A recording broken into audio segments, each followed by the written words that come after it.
بسم اللہ الرحمن الرحیم۔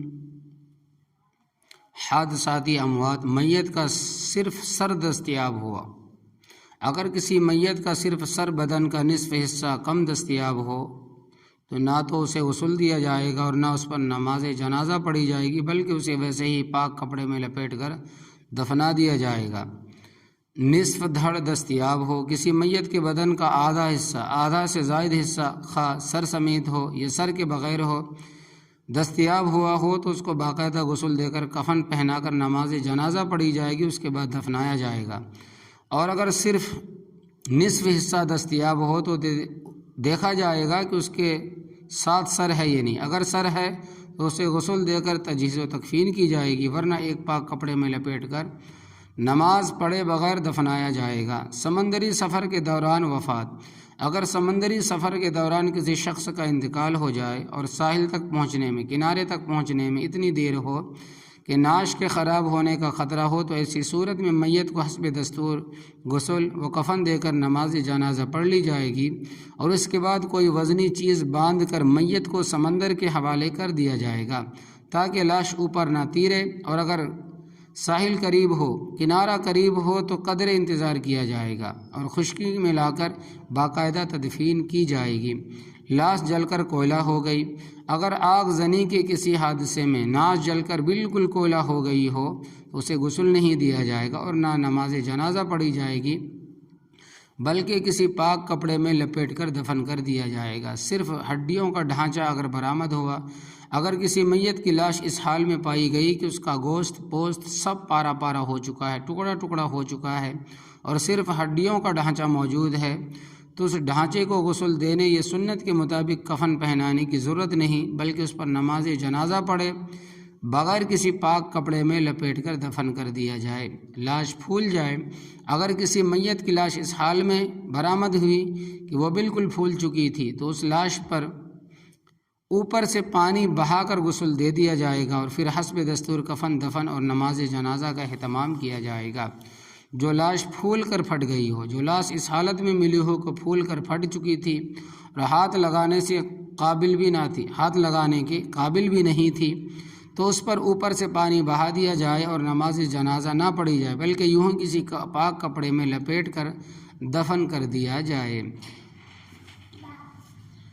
بحالت احرام وفات پانے والے کی تجہیز و تکفین، جس شخص نے حج یا عمرہ کا احرام باندھ رکھا تھا اور وہ اسی حالت میں وفات پا گیا تو اس کی تجہیز و تکفین اسی طرح کی جائے گی جیسے غیر محرم میت کی جاتی ہے، کیونکہ وفات پاتے ہی احرام کا حکم ختم ہو جاتا ہے، لہذا اس کو خوشبو وغیرہ لگانا اور سر ڈھانکنا وغیرہ سب جائز ہوگا۔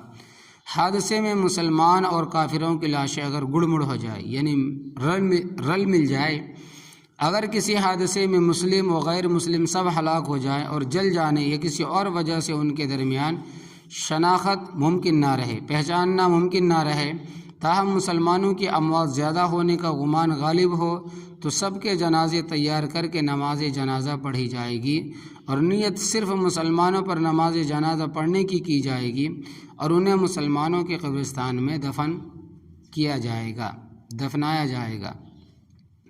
اور یہی حکم اس صورت میں ہے جب کفار اور مسلمانوں کی لاشیں برابر ہو یا کافروں کی تعداد زیادہ ہو۔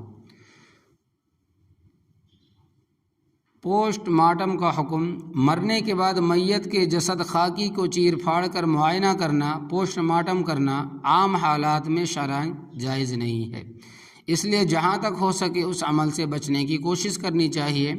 البتہ جہاں قانونی مجبوری ہو تو پھر معذوری ہے، مجبوری ہے، وہاں ہم کچھ بھی نہیں کر سکتے۔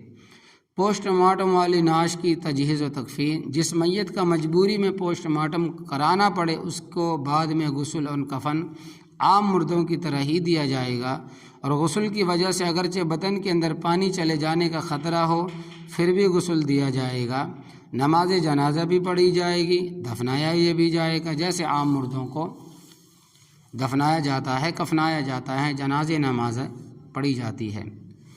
پوسٹ مارٹم کے لیے قبر کھود کر نکالنا، پوسٹ مارٹم کے لیے قبر کھود کر لاش نکالنا قطعاً جائز نہیں ہے، اور اگر اس غرض سے مجبوراً لاش نکالی جائے اور وہ لاش پھولی پھٹی نہ ہو تو اسے دوبارہ مسنون کفن دے کر دفن کر دینا چاہیے۔ اگر پھول پھٹ گئی ہو تو اسے ایک پاک کپڑے میں لپیٹ کر دفنایا جائے۔ میت کی بندھی ہوئی پٹیاں کھول دی جائیں گی۔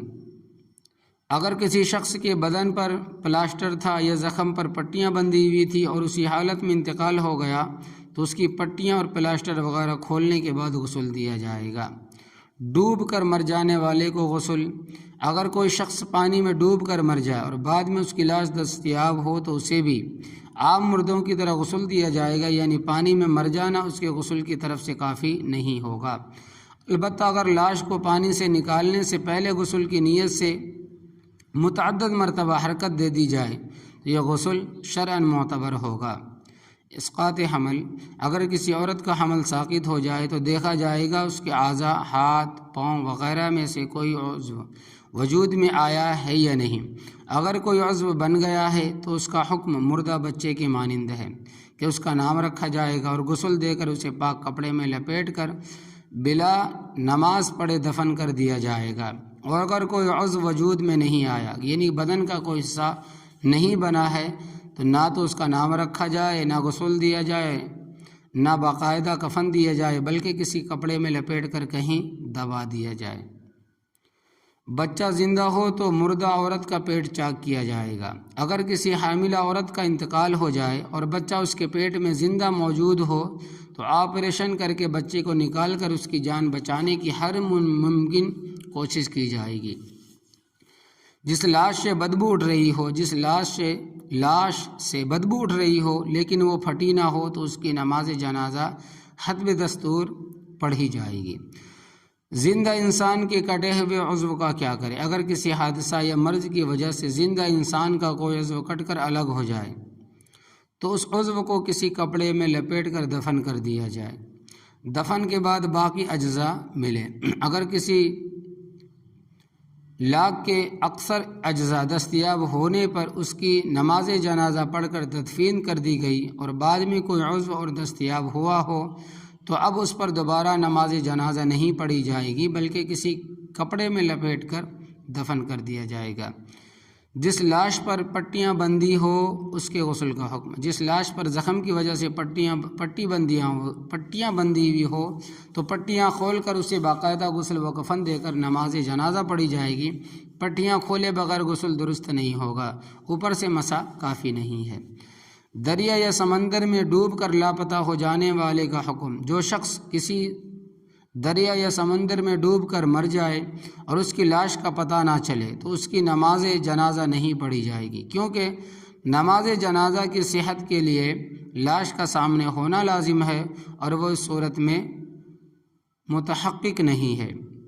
ملبے کے نیچے دب جانے والے کا حکم۔ اگر عمارت منہدم ہونے، گر جانے یا زلزلہ کی وجہ سے کوئی شخص ملبے میں دب جائے اور کوشش کے باوجود اس کی لاش نہ نکالی جا سکے، جب تک یہ گمان غالب ہو کہ وہ پھولی پھٹی نہیں ہوگی تو اس کی نماز جنازہ اوپر سے پڑھی جائے گی۔ لیکن اگر اتنا وقت گزر جائے کہ یہ گمان ہو کہ لاش پھول گئی ہو، پھٹ گئی ہو، تو اب اس کی نماز جنازہ نہیں پڑھی جائے گی۔ صدق اللہ العظیم۔